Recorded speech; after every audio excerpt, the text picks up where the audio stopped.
வாழ்க வையகம், வாழ்க வையகம், வாழ்க வளமுடன். குரு வாழ்க, குருவே துணை. அருட்பெரும் ஜோதி, அருட்பெரும் ஜோதி, தனிப்பெருங் கருணை, அருட்பெரும் ஜோதி.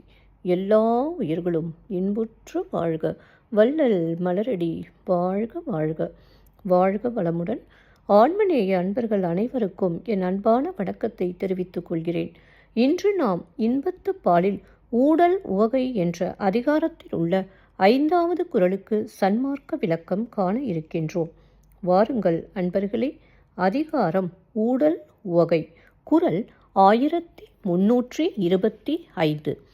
தவறிலர் ஆயினும் தாம் வீழ்வார் மென்தோல் அகறலின் ஆங்கொன்று உடைத்து. தவறிலர் ஆயினும் தாம் வீழ்வார் மென்தோல் அகறலின் ஆங்கொன்று உடைத்து. முதலில் உலகியல் விளக்கம் காண்போம்.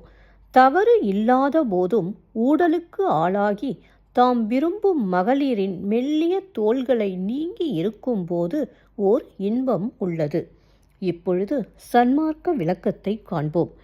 மென்மையான தோள்களை கடத்தி, அதாவது தோள்களை தாண்டி கழுத்துக்கு மேலுள்ள தலைப்பகுதி, அவ்விடம் உள்ள சிர நடுவில் வீடு பேரை அளிக்கவல்ல இறைவனுக்கு உரியவராக குற்றம் நீங்கியவர்கள் இருப்பார்கள். மீண்டும் ஒரு முறை கூறுகிறேன். மென்மையான தோள்களை கடத்தி, அதாவது தோள்களை தாண்டி கழுத்துக்கு மேலுள்ள தலைப்பகுதி, அவ்விடம் உள்ள சிர நடுவில் வீடு பேரை அளிக்கவல்ல இறைவனுக்கு உரியவராக குற்றம் நீங்கியவர்கள் இருப்பார்கள். நன்றி அன்பர்களே.